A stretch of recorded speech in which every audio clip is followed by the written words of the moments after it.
5 August 2024। এই তারিখটি বাংলাদেশের ইতিহাসে চিরকাল মনে থাকবে।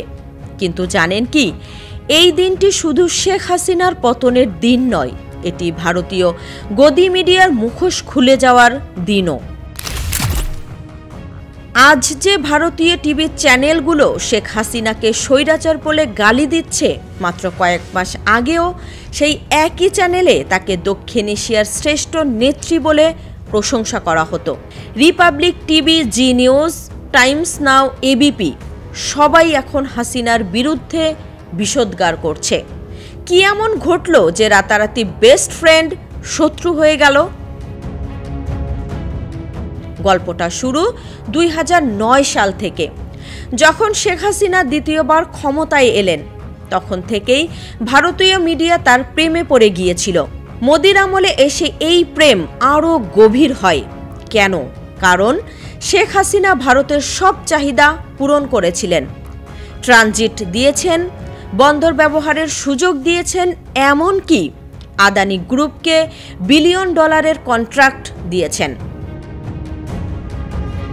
ভারতীয় গদি মিডিয়ার কাছে হাসিনা ছিলেন গোল্ডেন গার্ল। তার সবচেয়ে বড় অপকর্ম, হত্যা, গুম, দুর্নীতি সব চাপা দেওয়া হতো। এমনকি 2018 এবং 24 সালের ভোট জালিয়াতিকেও গণতান্ত্রিক নির্বাচন বলে চালিয়ে দেওয়া হয়েছিল। জানেন কি, আমেরিকা যখন হাসিনার সরকারের উপর চাপ দিতে শুরু করলো, ভারত তখন আমেরিকাকে বোঝাতে থাকলো যে হাসিনাকে রক্ষা করতে হবে।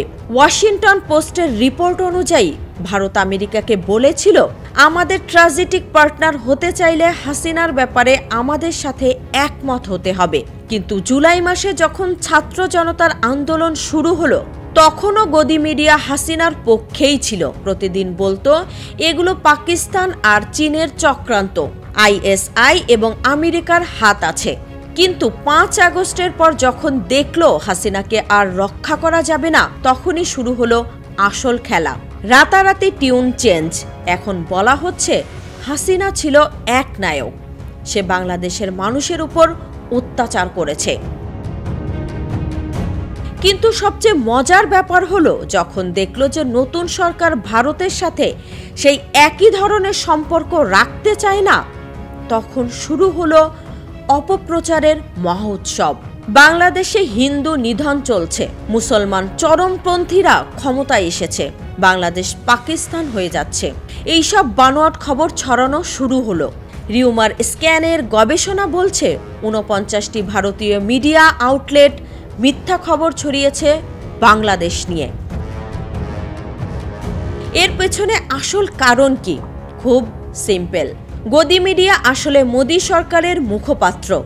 যখন মোদি সরকার বুঝল যে বাংলাদেশে তাদের প্রভাব কমে গেছে, তখনই শুরু হলো প্রোপাগান্ডা।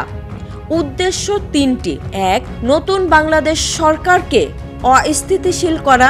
2. ভারতের অভ্যন্তরীণ রাজনীতিতে হিন্দু ভোট ব্যাংক সংগ্রহ করা। 3. আন্তর্জাতিক মহলে বাংলাদেশের ভাবমূর্তি নষ্ট করা। সবচেয়ে লজ্জার ব্যাপার হলো, যখন হাসিনা শত শত ছাত্রকে হত্যা করাচ্ছিলেন, তখন এই মিডিয়াগুলো নীরব ছিল। জুলাই মাসে যেদিন 75 জন মানুষ মারা গেল, সেদিন ভারতের পররাষ্ট্রমন্ত্রী জয়শঙ্কর বলেছিলেন এটা বাংলাদেশের অভ্যন্তরীণ ব্যাপার। কিন্তু এখন হঠাৎ তারা বাংলাদেশের মানবাধিকার নিয়ে চিন্তিত। মজার ব্যাপার হলো, বাংলাদেশের নিজের গদি মিডিয়ার রাজা মোজাম্মেল বাবুও পালিয়ে ভারতে ঢোকার চেষ্টা করেছিল, তাকে গ্রেফতার করা হয়েছে। এই লোকটা হাসিনার কাছে অন্য সাংবাদিকদের খবর পৌঁছে দিত। আর এখন দেখুন ভারতের গদি মিডিয়া কিভাবে ইউনূস সরকারের বিরুদ্ধে প্রোপাগান্ডা চালাচ্ছে, এমনকি পুরনো ছবি ভিডিও ব্যবহার করে মিথ্যা খবর বানাচ্ছে। এখানে আরেকটা গুরুত্বপূর্ণ বিষয় হলো, ভারতে মোদি সরকারের জনপ্রিয়তা কমছে। সাম্প্রতিক নির্বাচনে বিজেপি একা সংখ্যাগরিষ্ঠতা পায়নি, তাই বাংলাদেশ ইস্যু ব্যবহার করে তারা হিন্দুত্ববাদী আবেগ জাগিয়ে ভোট পেতে চায়। পশ্চিমবঙ্গের মুখ্যমন্ত্রী মমতা ব্যানার্জি পর্যন্ত বলেছিলেন বাংলাদেশে জাতিসংঘের শান্তিরক্ষী পাঠাতে হবে। কত বড় অপমান! কিন্তু সবচেয়ে বিপজ্জনক বিষয় হলো এই ধরনের প্রোপাগান্ডা দুই দেশের মানুষের মধ্যে বিদ্বেষ ছড়াচ্ছে। যারা শত বছর ধরে ভাই ভাই হয়ে থেকেছে তাদের মধ্যে দেয়াল তোলা হচ্ছে। ভারতের নিজেদের দেশেই মুসলমানদের উপর আক্রমণ হচ্ছে। মণিপুরে সাম্প্রদায়িক দাঙ্গা চলছে, কিন্তু তারা বাংলাদেশের সংখ্যালঘুদের নিয়ে কুমির কান্না কাঁদছে।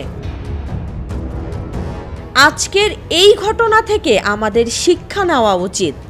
গদি মিডিয়া মানে হলো ক্ষমতার চাটুকার মিডিয়া, যারা সত্য নয় ক্ষমতার স্বার্থ দেখে, আজ তোমার পক্ষে কাল বিপক্ষে। হাসিনা যখন ভারতের কাজে লাগছিলেন তখন তিনি আদর্শ নেত্রী, যখন কাজে লাগেন না তখন এক নায়ক।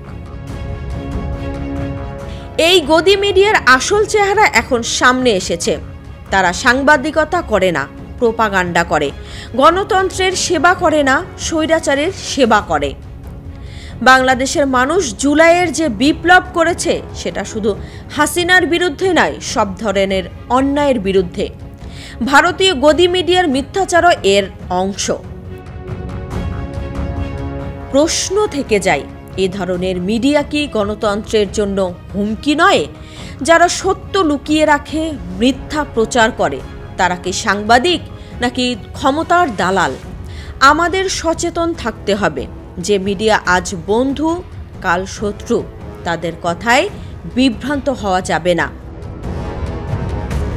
সত্য একটাই, গদি মিডিয়ার কোনো নীতি নেই, আছে শুধু স্বার্থ। আর সেই স্বার্থ পূরণ না হলে তারা রাতারাতি রং পাল্টায়। শেখ হাসিনার ক্ষেত্রেও ঠিক এটাই ঘটেছে। 15 বছরের বন্ধুত্ব একদিনে শেষ। এটাই গদি মিডিয়ার আসল চরিত্র। মনে রাখবেন, যারা নীতির জন্য নয় স্বার্থের জন্য কাজ করে তাদের কোনো বিশ্বাস করা যায় না।